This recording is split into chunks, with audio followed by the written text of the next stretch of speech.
Aunque son muy populares las leyendas de terror y desamor, no son los únicos temas que existen. A continuación veremos 20 leyendas cortas que han persistido durante muchos años en distintas partes del mundo. Drácula, la leyenda que habita Transilvania. Fue publicado en 1897, en una novela de Bram Stoker, el personaje del vampiro más famoso, terrorífico y misterioso de la historia. En Brasov, a 30 kilómetros de Rumanía, está ubicado el famoso castillo del Conde de las Tinieblas, aunque el verdadero hombre de donde se basa la leyenda convertida en novela nunca habitó ahí. Volvamos en el tiempo hasta el año 1428, a una comunidad de nombre Sigisoax, que se encuentra en el centro de Transilvania, lugar de nacimiento de Vlad Tepes, hijo de un gobernante de lo más despiadado nombrado Vlad Dracul. Cuenta la leyenda que los otomanos tomaron como rehenes a 2 de los hijos de este gobernante en el año de 1442, Rado el menor y Vlad con tan solo 13 años. Esto con el fin de obtener los servicios y la lealtad obligada del padre. Los cuales sufrieron aberraciones en su exilio y al regresar Vlad se transformó en un gobernador sin corazón. Este se convirtió en príncipe en 1556, el cual es recordado como uno de los gobernantes más sobresalientes de aquellos lugares, además de ser nombrado héroe nacional de su país por sus logros y conquistas. Fue Vlad, primero conocido como el Empalador y después como Drácula, por su sádica forma de acabar con sus adversarios, siendo el empalamiento su castigo favorito, de ahí proviene el aterrador apodo. Esto le ayudó a crear una fama de un ser con sed de sangre, no solo en su natal Rumanía, sino también en países como Italia y Alemania, donde sus historias de horror se esparcieron de boca en boca. Se dice que en 1477 murió combatiendo al ejército otomano, mismo que lo tuvo cautivo en su infancia, pero sus hazañas aún siguen presentes. Y es que en Alemania y países cercanos los libros de sus relatos, leyendas y actos de crueldad son de los más buscados por los amantes de este género, mismos que tuvieron influencia en el escritor Bram Stoker para darle vida a uno de los seres más conocidos y terroríficos de la ficción mundial, el Conde Drácula. El molino de sal. Esta leyenda nórdica cuenta que hace muchos años existía un gigante que tenía un molino mágico. El molino era pequeño y podía producir sal. Un día, el gigante se lo regala a una mujer viuda y a su pequeña hija. Ambas trabajan con el molino y obtienen tanta sal que pueden venderla al pueblo. Desafortunadamente un duende, celoso del molino, lo roba y lo arroja al mar. Y por esta razón el agua del mar es tan salada. Robin Hood. También conocido como el príncipe de los ladrones, Robin Hood es de los personajes ingleses más conocidos en las leyendas de la cultura occidental. Su historia se ha inspirado en distintos personajes, aunque uno de los más mencionados es Gino di Tacco, héroe italiano del siglo XIII. Los registros escritos sobre Robin Hood se han ubicado desde el siglo XIII, aunque ganó popularidad a partir del siglo XV. Se trata de un hombre que se enfrentaba con los ricos para defender a los pobres.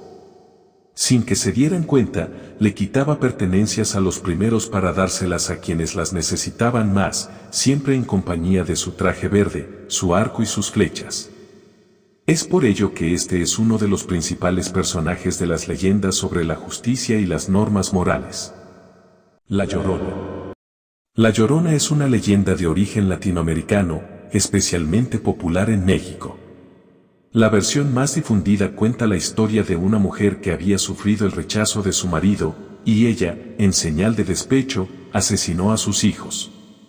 La culpa la hace regresar por las madrugadas en la forma de un fantasma que grita: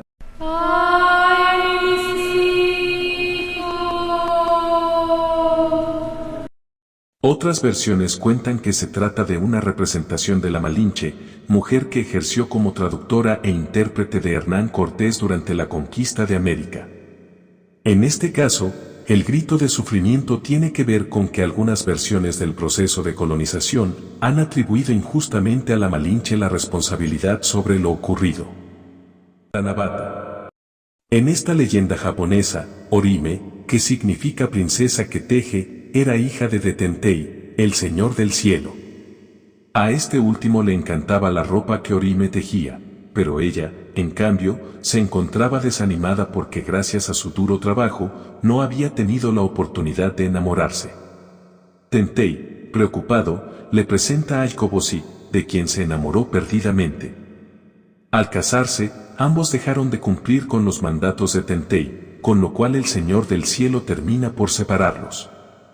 Ante las lágrimas de Orime, Tentei les permitió encontrarse al séptimo día, una vez terminadas sus responsabilidades, por eso el nombre de Tanabata, que significa noche del séptimo. Pero para esto tenían que atravesar un río donde no había puente. Ella lloró tanto que una bandada de urracas se acercó para hacer de puente con sus alas. Actualmente, existe un festival en Japón que se llama Tanabata, o Festival de la Estrella. Según la leyenda, este es el día en que los amantes que han sido separados se reencuentran. Krampus.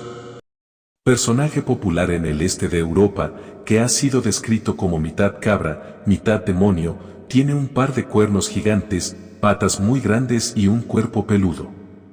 Cada Navidad, Krampus viene a sancionar a los niños que se han portado mal, en contraste con San Nicolás, Santa Claus o Papá Noel, que viene a premiar a quienes han sido muy educados.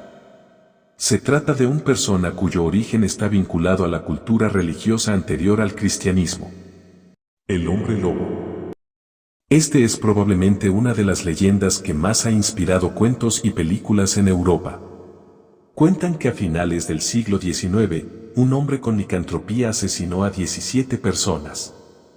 La explicación que él mismo dio es que por las noches se transformaba inevitablemente en un lobo cuya necesidad insaciable era asesinar.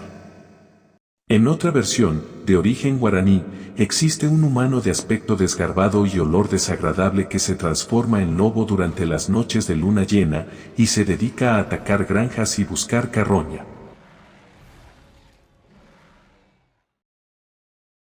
Popocatépetl e Iztaccíhuatl. Cuenta la leyenda que en el imperio azteca había un importante guerrero llamado Popocatépetl, que amaba a la hija de uno de los jefes, Iztaccíhuatl. Antes de irse a una guerra, Popocatépetl se despide de Iztaccíhuatl prometiéndole que volvería por ella.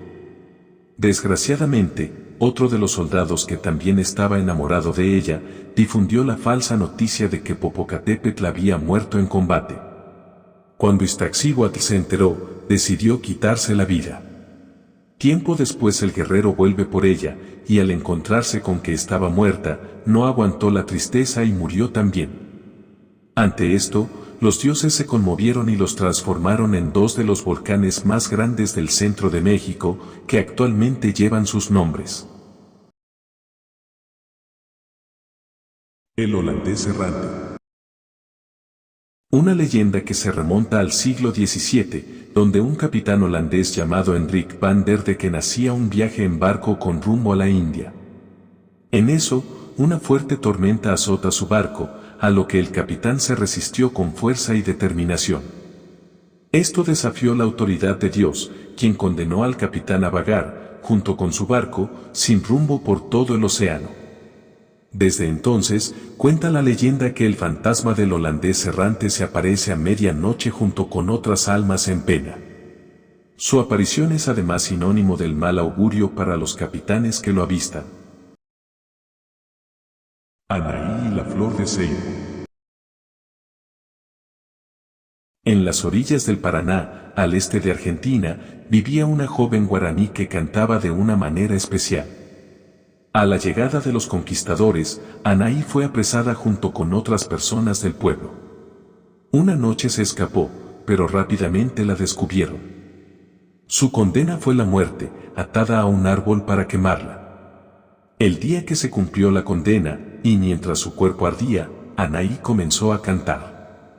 A la mañana siguiente, en el lugar donde su cuerpo se hacía consumido, aparecieron varias flores rojas que ahora son la flor nacional argentina y se llaman flor de ceibo.